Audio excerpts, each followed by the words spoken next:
사사기에 등장하는 12명의 사사가 있는데 그 12명 사사 가운데서 오늘 우리에게 주신 하나님의 말씀에 나오는 사사는 가장 특이한 사사입니다.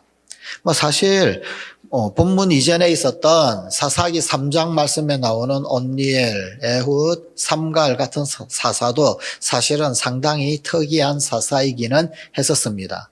온니엘 같은 경우에 이미 나이가 많아서 퇴역했던 군인, 그런데 이제는 젊은이들에게 그 자리를 내어줄 법도 한데 그 퇴역한 나이 많은 군인 출신이었던 온니엘을 하나님께서 다시 부르셔서 사사로 세우셨습니다. 에훗 같은 경우에는 베냐민 지파였습니다. 오른손의 아들 지파에서 오른손을 전혀 사용할 수 없는 왼손잡이 에훗. 사실은 오른손 불구였던 에훗이었습니다. 그런데 그가 사사로 부름을 받았습니다. 삼갈 같은 경우에 농사나 짓고 소나 몰든 막대기나 그렇게 손에 익었던 사람이지 무기를 다룰 줄도 알지 못하는, 혹은 군사를 지휘한 적도 없었던, 심지어 그 배경이 이방 문화 배경 출신이었던 삼갈, 그 역시 하나님께서 사사로 세우셨습니다. 이렇듯이 아주 특이한 그런 배경 혹은 여건 속에 있는 사람들을 하나님께서 사사로 세우셨습니다. 그런데 오늘 본문에 나오는 주인공인 이 사사는 물론 그들도 특이했지만 더 특이한 이력을 가지고 있는 사사입니다. 바로 여자 사사 드보라.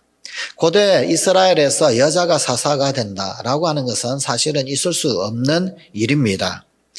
왜 그러냐면은 정상적인 상황에서는 절대로 이 여자가 어떤 지도자가 된다든지 혹은 사사가 될 수 없는 것이 이스라엘의 전통이었기 때문입니다. 옛날 유대 랍비들은 아침에 깨어서 일어나자마자 아침 기도로 이런 기도를 했습니다. 첫 번째, 하나님이 나를 동물이나 짐승으로 만들지 않은 것 감사합니다. 두 번째, 나를 이방인으로 만들지 않은 것 감사합니다. 그리고 이어서 세 번째 감사를 하는데 그 세 번째 감사가 여러분들이 짐작하시듯이 나를 여자로 태어나지 않게 하여 주셔서 감사합니다.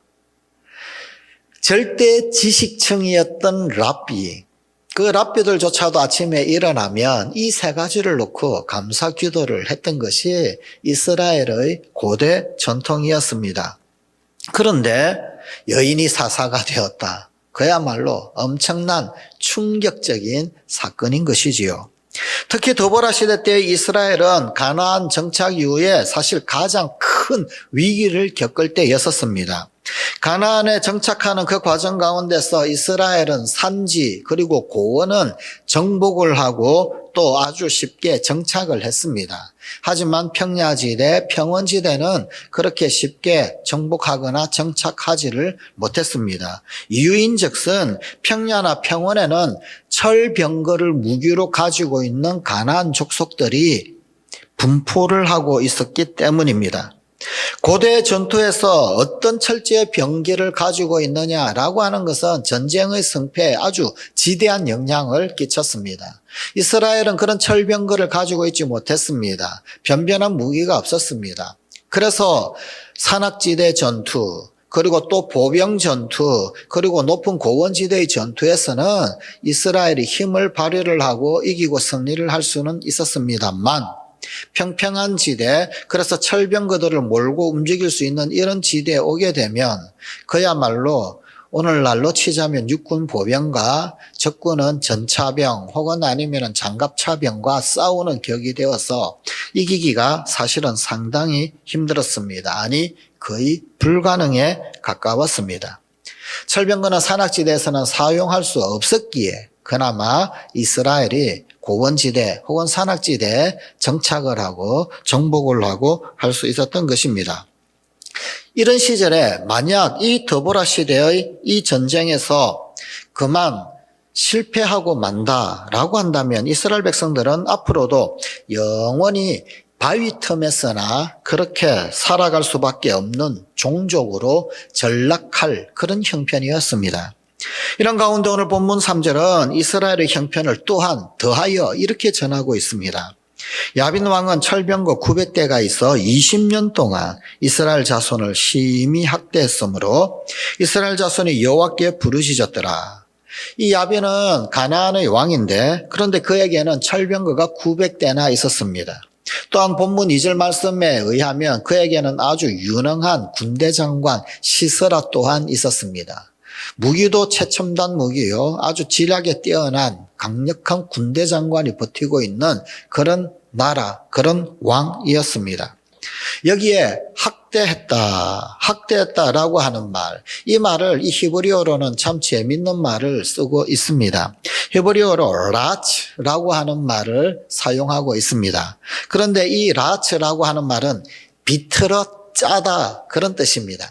어디에 사용한 말이냐면은 포도 농사를 짓고 난 다음에 포도를 접틀에 혹은 아니면은 그 어떤 이 바구니에 가득히 담지요.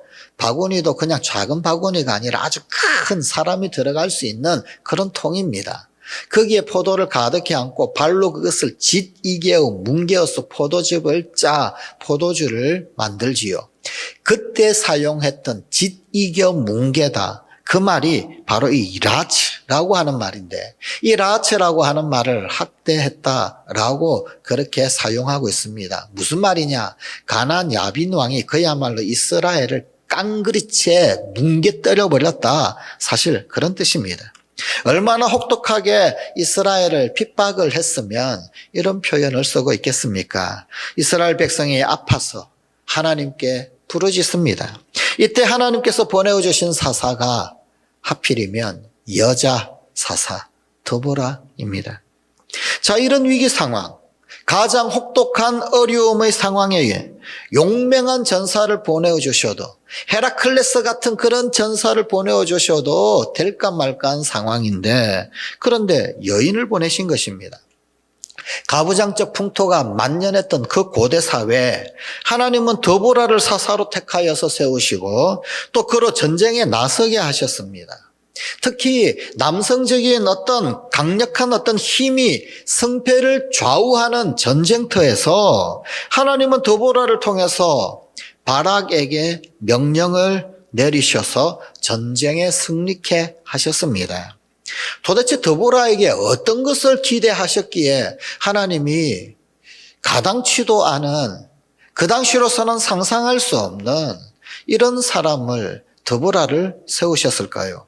하나님께서 세우신 드보라에게 도대체 그 무엇이 있었기에 어떤 리더십이 있었기에 하나님은 이렇게 하셨을까요? 가정을 섬긴 리더십이 이 드보라에게 있었습니다. 드보라는 선지자요 사사였습니다. 하지만 가정을 가졌습니다. 오늘 본문 4절입니다. 그때 랍비도스의 아내 여선지자 드보라가 이스라엘의 사사가 되었는데 그녀는 랍비도스의 아내였다라고 먼저 소개하고 있습니다. 자, 보통 소개를 할 때 뭐라고 소개를 할까요? 누구의 아들, 무슨 선지자, 혹은 제사장, 학사 겸 제사장 에스라, 이런 식으로 소개를 하지 않습니까?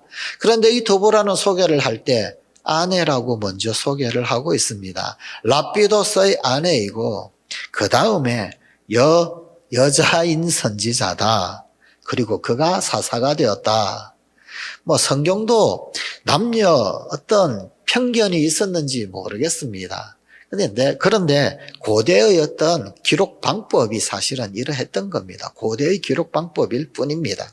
하여간 선지자다 혹은 아니면 사사다를 먼저 소개한 것이 아니라 랍비도스의 아내이다 라고를 먼저 소개를 하고 있습니다. 드보라는 남편의 이름을 성경에 올릴 정도로 가정에 충실한 아내였고 주부였습니다. 이 드보라 덕분에 그 이름이 빛을 발하고 덕을 본 사람이 바로 이 랍비돗입니다. 랍비돗. 건강한 가정을 세우는 것, 그것은 사실은 모든 지도자가 취해야 할 기본 자세입니다. 그런데 이게 실제로 그렇게 쉽지가 않습니다. 실제로 역사 가운데 지도자라고 하는 사람들이 가정을 그렇게 바로 세우는 그런 사람들, 그런 지도자들은 그렇게 많지가 않았습니다. 자, 드보라는 여성으로서 바람직한 리더십을 보여줍니다.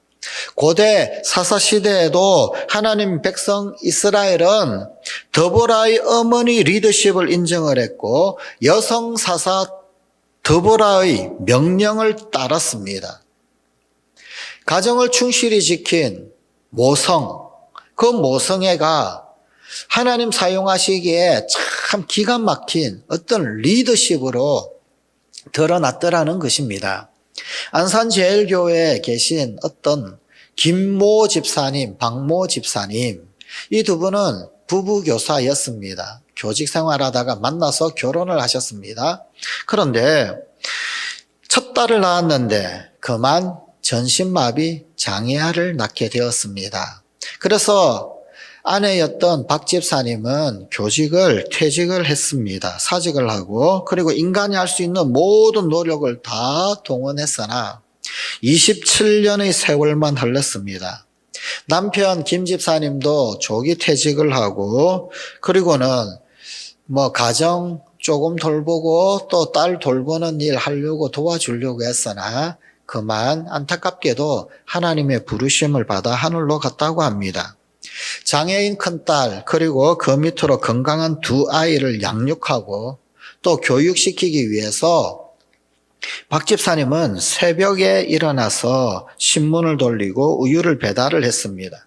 장애인 딸 대소변을 봐주고 세면시켜주고 밥 먹이고 그러고 나면 몸이 천근만근이 되었다고 합니다. 그래서 너무 안타까워서 목사님이 이 큰딸을 장애인 시설에 맡기는 것이 어떻겠느냐 권유를 했더니, 그랬더니 그 박 집사님이 이렇게 말했다고 합니다. 목사님, 내 딸은 나를 바라보며 살고 있습니다. 나 또한 저 아이에게 엄마 노릇하려고 새벽같이 일어나 신문과 우유를 배달합니다. 우리는 서로 없으면 죽은 몸입니다. 제 아이는 제가 키우겠습니다. 세상에 어머니보다도 강인한 존재는 없습니다. 이것이 어머니의 사랑입니다. 그런데 하나님의 사랑을 고스란히 보여주고 있는 어머니 사랑입니다.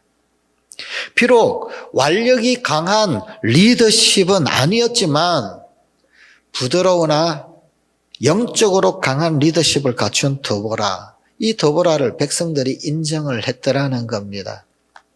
드보라의 이름 뜻은 꿀벌이라는 의미입니다. 그 당시 시험에 고통받던 이스라엘, 그들을 위로하고 세심히 보살핀 드보라는 한 가정의 어머니 같은 꿀벌 지도자였던 것입니다. 둘째로 종려나무 아래서 세워진 리더십입니다. 오늘 본문 5절입니다. 그는 에브라임 산지 라마와 베델 사이 드보라의 종려나무 아래 거주하고 이스라엘 자손은 그에게 나아가 재판을 받더라. 이 드보라가 종려나무 아래 거주했는데, 그런데 사람들은 그 나무를 뭐라고 불렀느냐 하면은 드보라의 종려나무라고 불렀다는 것입니다. 고대 유대의 전성에 의하게 되면 이 종려나무는 번영을 상징합니다. 또한 평화를 상징한다고 합니다. 그리고 또 승리를 의미하기도 합니다. 기원전 한 3세기경에 2세기경에 이 마카비 혁명이라고 하는 것이 있었습니다. 로마에 대항하여서 독립 전쟁을 일으켰던 혁명입니다. 그때 잠깐 승리를 맛본 마카비는 동전을 발행을 했는데 그 동전에 종려나무를 새겼습니다. 승리의 의미로 그렇게 종려나무를 동전에 새겨 넣었던 것입니다. 이렇듯이 종려나무는 번영, 평화, 승리 이런 것들을 상징을 합니다. 더더욱 랍비 전성에 의하게 되면 이 종려나무는 의인을 상징했다라는 겁니다. 그래서 고대 랍비들은 이 부분의 해석을 드보라가 종려나무 아래 거주했다라는 것은 정직한 사람이고 의인을 상징하는 의미다, 그렇게 해석을 했습니다.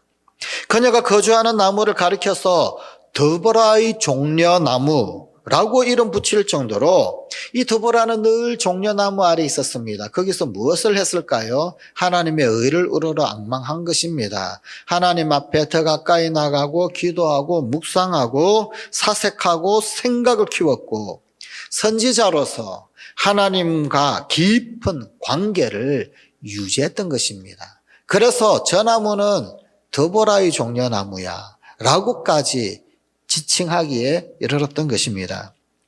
되게 가정사 바쁘다 보면 매이다 보면 생각이 내 가정 안에만 거기에만 집착하고 머물 수 있습니다. 그저 남편 생각, 자식 생각에 전부 다 시간을 허비하고 거기에 몰두하기가 십상입니다.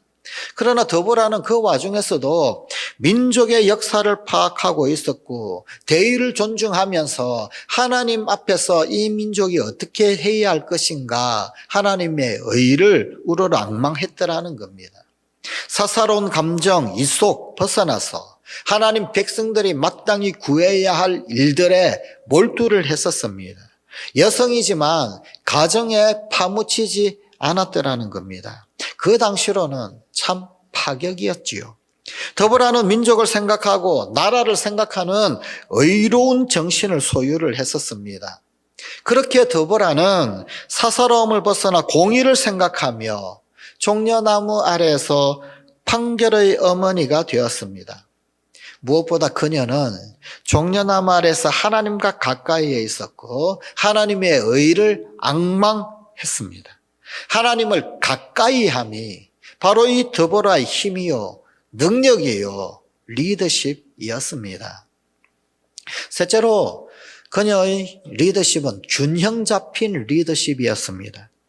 여성의 약점은 시샘과 질투라고 흔히들 이야기를 합니다. 남성들이 여자의 유혹 혹은 성적 유혹에 넘어가기 쉬운 것처럼 여성 같은 경우에는 시샘에 빠지거나 질투심에 휩싸일 위험이 크다고들 보통 이야기들을 하지요.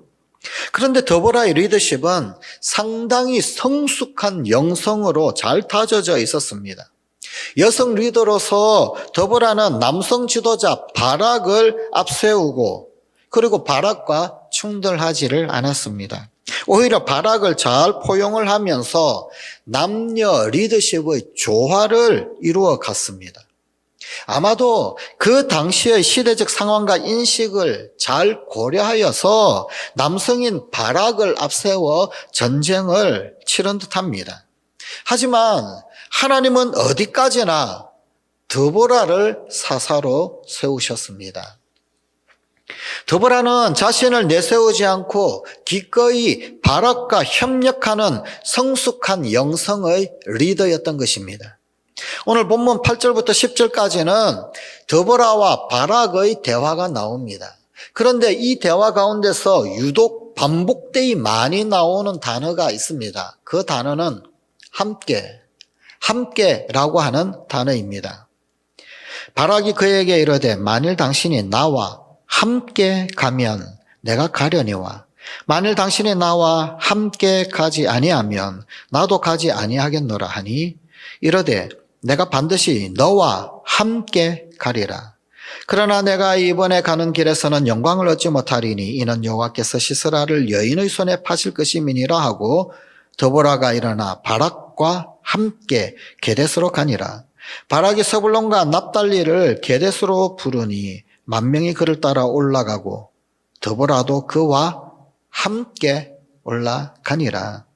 그녀는 함께함으로 격려하고 함께함으로 용기를 북돋고 함께함으로 승리를 불러왔던 지도자였습니다. 특히 사사기 5장에는 드보라와 바락의 노래가 나옵니다. 사사기 5장 1절입니다. 이날에 드보라와 아히노함의 아들 바락이 노래하여 이르되 가난, 야빈 그리고 시스라의 그 군대를 쳐부수고 그리고는 그 승리에 감사하여 하나님 앞에 노래를 부른 대목입니다. 그런데 분명히 드보라와 아히노함의 아들 바락이 노래하였다. 드보라와 바락이 같이 노래했다라고 기록하고 있지만 여기 어쩐 일인지 히브리어에 보게 되면 이 노래하다라고 하는 동사가 여성 단수 동사를 쓰고 있습니다. 무슨 이야기일까요? 사실은 드보라가 노래한 것인데 둘이 노래했다, 바락이 같이 노래했다, 그렇게 한 것입니다. 드보라는 그렇게 바락을 세우고 있었습니다. 참 지혜롭고 현명하지요. 그야말로 가정으로 치자면 현모양처지요. 현모양처의 리더십이었습니다. 그러니 철병거 900대의 가나안을 이스라엘이 이기는 것입니다. 강력한 군대 장관 시스라가 버티고 있었지만 여인의 치맛자락이나 붙잡는 듯한 바락이 이기는 것입니다. 어떻게 이 절대 열세의 싸움, 그 누가 봐도 이길 수 없는 싸움 같은 이 전쟁에 어떻게 이스라엘이 이길 수 있었을까? 드보라의 리더십이 있어서 이스라엘이 이기는 겁니다. 그래서 이기는 것입니다. 그러니 철병거 900대도 무찌를 수 있었던 것입니다. 사사 드보라는 남성 사사들이 강한 완력을 휘두르던 그런 시대에 유일하게 여성으로서 부드러운 리더십으로 사사가 되었습니다. 드보라는 시를 아는 여성이요, 음악을 아는 여성입니다. 사사기 5장에 나오는 드보라의 노래가 그 증거입니다. 드보라에게는 부드러우나 전쟁터에도 두려움 없이 나서는 강한 리더십의 균형을 이루고 있었습니다. 드보라의 리더십은 불가능을 가능하게 했습니다. 드보라가 하나님께 쓰임받는 사사로서의 리더십은 가정에서부터 비롯되었습니다. 가정에서 어떤 리더십으로 가족들을 섬기십니까? 내게도 드보라의 종려나무처럼 묵상하며 하나님을 가까이하고 하나님과 깊은 교제를 나눌 그 처소가 있습니까? 그것은 물리적 공간을 이야기하는 것 아닙니다. 영적 공간을 말합니다. 나는 그렇게 하나님과 가까이에 있습니까? 또한 나의 리더십은 균형이 잘 잡혀 있습니까? 부드러움과 강함, 여성과 남성, 부분과 전체를 아우를 수 있습니까? 함께하고, 함께하는 정도가 아니라 기꺼이 협력하여 격려하며 용기를 북돋아 줄 수 있습니까?